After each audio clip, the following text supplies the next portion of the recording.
Hey folks, I hope my hair is better than the last time in the video.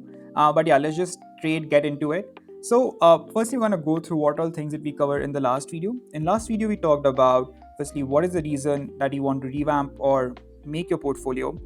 Second was which platform should you choose to build your portfolio, be it Framer, Wix, uh, things like that. And lastly, we discussed on we should write down all the dream pages we want in our portfolio, and also what all projects do we want to include in our portfolio, so we can start getting those information. Now that these three things are out of the way, and I hope you've got some time to work on them.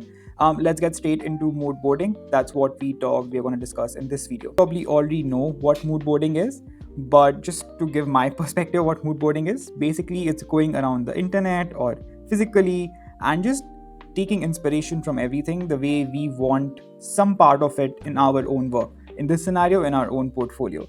So that's what we're going to do. We're going to go around the internet and see where we can mood board from and things like that.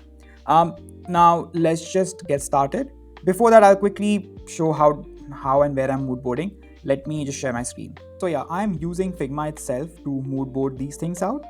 As you can see, this is a Figma file itself, though I've brought in a sticky note from the FigJam. What I'm going to do is take a screenshot, paste it out here, put a sticky note, and just type in what I liked about this specific screenshot. That's how I'm mostly going to mood board. The reason I'm using Figma itself is because I'm going to design a lot of things here, small things here, and at least easier for me to reference and work through. Not using FigJam or not using Miro or anything like that. I'm more comfortable with this tool. Use whichever tool you are more comfortable with.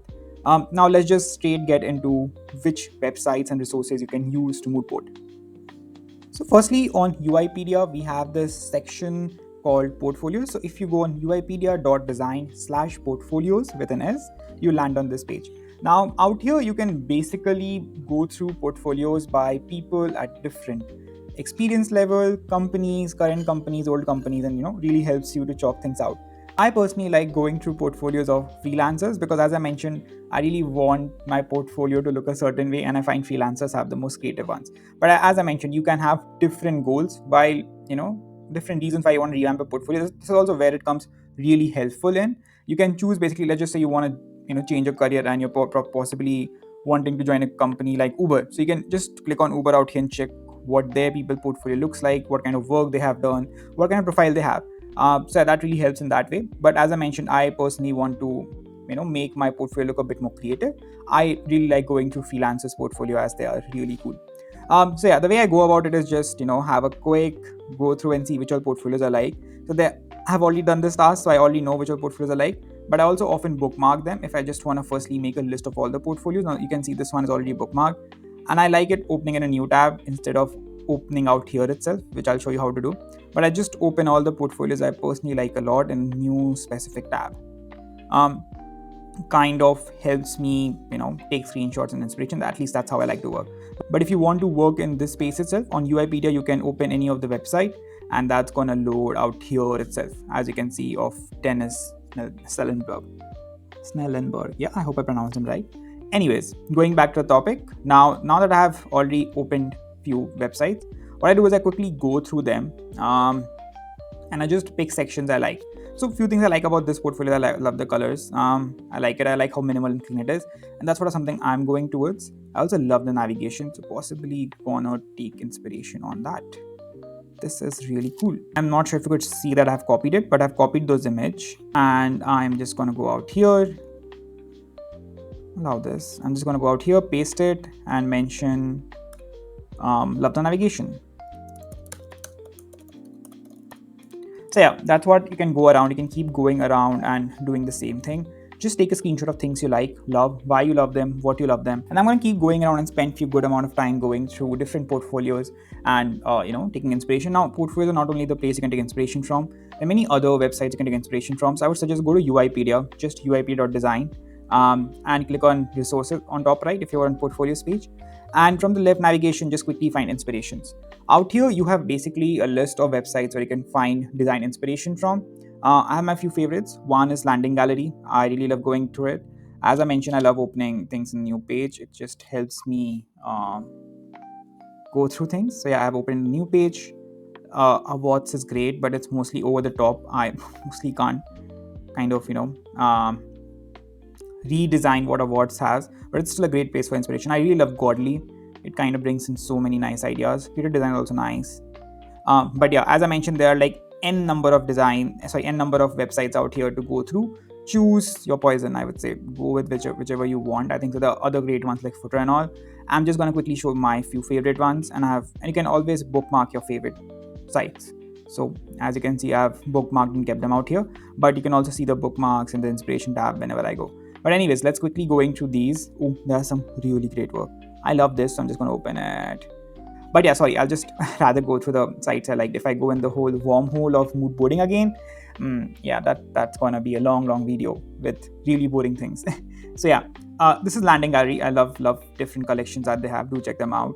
There is, of course, awards. They are the best. Please check them out. You can find. I really love one thing about award is you can find it by category and pick the category you want to really find by, or collections. This is also nice because then you have specific sections that you really can get inspiration for. I love this part of awards. Then Landing Folio is another great collection of sites. They're a bit more professional because a lot of SaaS things like that. They don't have possibly a portfolio section out here, but hey, still worth checking out. A lot of inspiration to take from. See, like this one is such a cool one, right? Content on demand. You can take so much inspirations from this.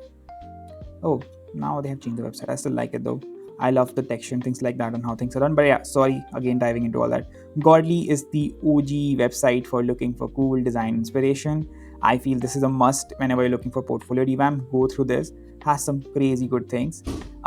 Last but not not last, I think the way more. Creative Design's another great one. Go through them. But yeah, apart from UiPath, there are another great sites where you can explore portfolios. I have few of them, I think so, bookmarked. Yeah, Wall of Portfolios is a great place to look for portfolios out there, and there's Prettyfolio, another great place to look for design portfolios. So yeah, do check them out. I also love how they have design icons. What is this? Okay, they're introducing a product. Sorry, are they introducing a product? Okay, no, sorry, not they are not introducing a product. They are basically going through the top people, whoever like has industry standard portfolio, which is great. Do check them out. And yeah, they have also listed by different companies and things like that. So yeah, great place to check for portfolios. Inspiration, Prettyfolio is another great one. You can check them by style. So yeah, these are few great areas to look for things. Once you're done with all the shenanigans, you would have something like this. I know I've done it already before. I just paste a lot of things and just have note cards and what is good, what is not good. Now, just so you know, this doesn't mean that your portfolio is going to totally reflect this. Mood boarding is a lot for getting your mind into what are you really looking for. At this point, like going through mood boarding, I also kind of set up my mind a bit on what I was really looking for. Though I also, I'm not sure if I have it right now. Yeah, though I also ask myself, the question, what kind of portfolio I want. But that's something you can ask yourself before or after you do mood boarding. I possibly have it in the mid when I did half of mood boarding and I felt I want to define what I want in my portfolio. I sat down and defined it. So personally, I wrote things like I want a mix of a stylish serif and non-serif font, want to change my branding into premium colors, like the branding of certain company and stuff like that. I just wrote it down. As I mentioned, I like writing lately. But yeah, that's that. I would say that's what mood boarding is about. Don't be too fixated to it. This is for you to help think and explore more. Don't please straight away copy things. Add your own touch wherever you can. Make it fun, make it interesting, and altogether, yeah, portfolio building can be really irritating because you're criticizing your own work and you want to put your best work in a portfolio. But hey, it's okay. Make it fun so you don't feel like a burden. If you're building it when you're looking for a job, you're surely in a time crunch. Probably, I would suggest don't go for the best portfolio design, but rather go for the portfolio design that will get you a job. But if you have someone who's like not looking for a job like right now, like me, and who's just want to revamp the portfolio for other reasons, feel free to give it some time, and then make it out. But yeah, that's what the first video is about. The second video is about. I hope you understood a bit about mood boarding, at least the way I'm going through it. And please suggest how do you go through your process of mood boarding. Would love to learn and understand how that goes about. Everyone has their own unique ways and would love to understand how it goes for them. Last but not least, in the next video, we are going to possibly dive into branding a bit. How am I branding things for my portfolio? And I possibly would have already started with designing certain sections of portfolio on Framer. But yeah, thanks for staying for so long on this video. I know this became extra long. But yeah, hope to see you in the next video. Thank you. Bye-bye.